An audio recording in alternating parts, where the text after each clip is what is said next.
everything has been, it was ingested in and sent across to Edinburgh. And then, the whole stuff. The only thing changed, I put the Chris, what were you saying? You happy with that, or? It's not really moved. There's just too much headroom. It looks as though he's sitting right down in his chair. Do you want to go back? Yeah, just move it. Chair. Sit up. Come on, sit up. I'm tall. Just give the man a cushion. Huh? Lean in imposingly. Right, that'll be us. We need to go with that, okay? Okay, we'll go with that. Stuart, recent kind of history of this fixture, certainly since you've been playing internationally, the last 4 years have been, a real kind of uptick for Scotland, as good as it's been for a while. What do you think changed? Why do you think the last 4 years Scotland have got much more of a foothold in this rivalry? I think that the main thing for us is that we've got a good amount of competition to pick from now. I think for the last number of years we've had boys that whenever they've came into the Scotland squad, they've done a job and gained some valuable experience, and it makes it a lot tougher for coaches to pick. And I think it encourages boys to get better individually.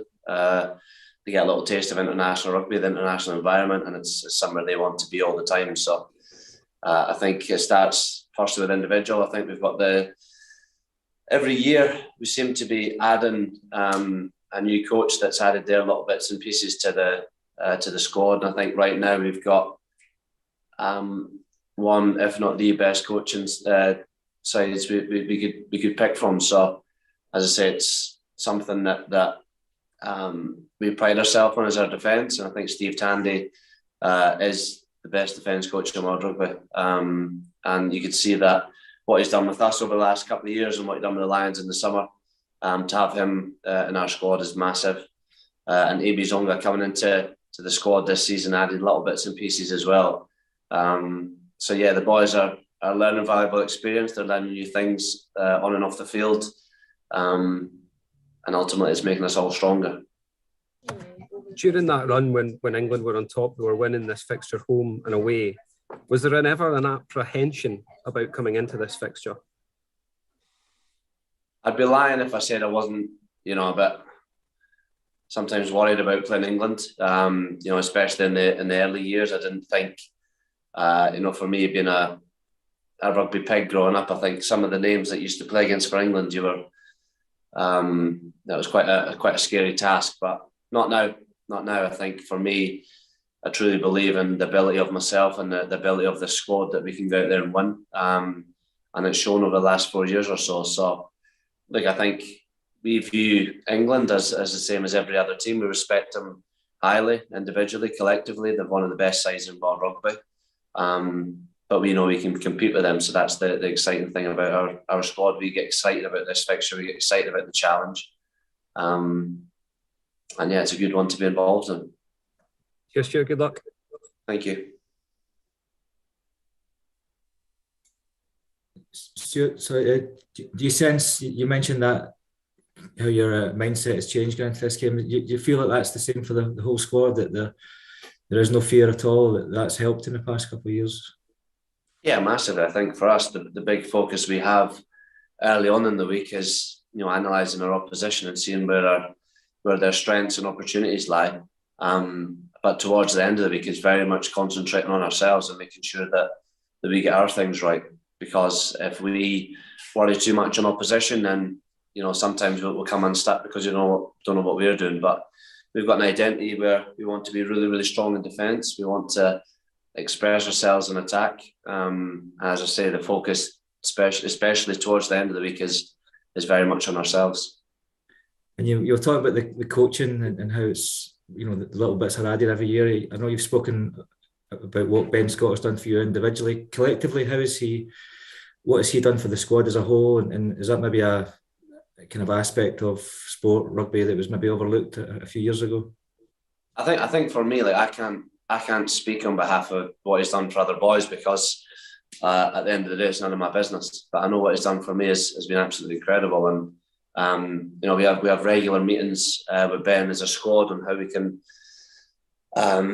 make sure we've got healthy relationships with everything, how we can bond as a team. But then it's very much down to the individual and how much they take it on. And as I say, for me, it's worked wonders from everything from getting my weekly schedule right to my planning for the week to how I'm feeling going into a game. So as I say, I can't comment on other people, but for myself, he's been absolutely tremendous.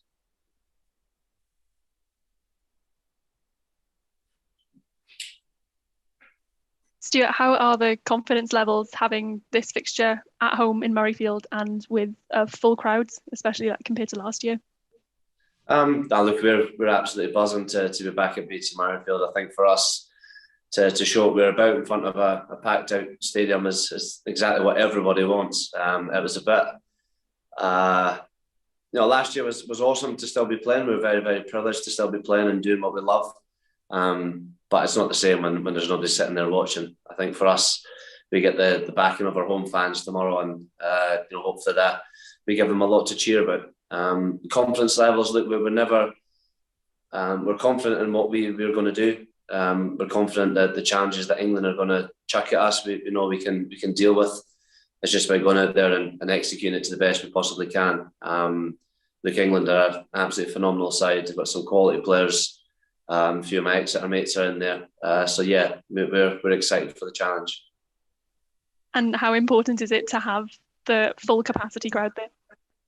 Oh, hugely important. Hugely important. I think, as I said, rugby's not the same when they're not there. For me, there's no better feeling than when you go to BT Murrayfield, you belt out your national anthem, and hopefully pick up a win. So here's hoping we can do exactly that and kick off our campaign in the best possible way.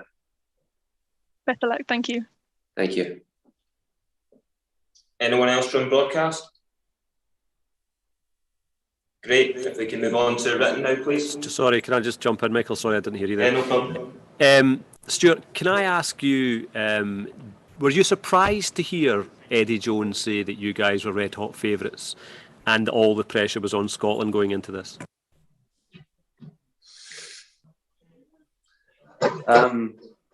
For me, we just concentrate on getting our things right. It's irrelevant what's written, what's said. We've got respect and admiration for everything that Eddie's done in his rugby career. As a coach, he's been absolutely tremendous. Worked with some of the best sides in world rugby, and you know that he's always going to chuck a comment out here and there. So I'm not biting. I'm not getting involved in that. Also, we were talking to Andy Nichol earlier on, and he was saying that he thinks this is the best Scotland squad ever. I wonder if you're thinking that this is a squad that is now well capable of dealing with the external expectation.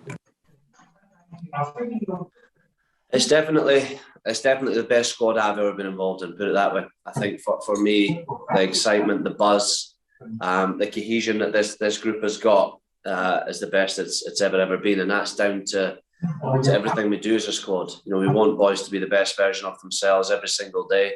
We want boys to come in here and be themselves, to enjoy their opportunities that they get. And that we spend, a very, very little time actually on the training field together. You say every single day, but it's only for an hour and a half every single day, and the rest of the time we're spending time together, whether that be playing cards, just having conversations, learning more about each other, and it speaks volumes for what happens on the field. So it's definitely an environment and a squad that has been the best it's ever been in terms of the 10 years that I've been involved. Appreciate that. Cheers. Thank you. Last question in the broadcast section from Julian, please. Yeah. Hello, Stuart. Can you hear me? Sorry. Yeah. As Anthony Seibold was talking earlier about the problem of trying to defend against Finn Russell and the way he plays. As someone who's actually had the experience both playing with Finn and against Finn, what, in your view, makes him so special and such a difficult customer? Finn Russell is up there with the best 10s in the world because he understands the game incredibly well. I think half the time he doesn't know what he's doing. So if he doesn't know what he's doing, then everybody else has not a bloody clue. But he is quality. He is absolute quality. He cares deeply about this squad. he cares deeply about getting the best out of himself, which, you know, when he's firing, he's got a forward pack going forward. Like he's one of the best ends in world rugby. To try and defend him, look, I'm sure England will have a strategy to try and keep him quiet, but I'm sure he'll find ways in around that to have a big impact on that game. And for me to have the opportunity to play outside Finn is absolutely incredible. And as I say, hopefully tomorrow he's on song. Thank you. Thank you. Thanks for the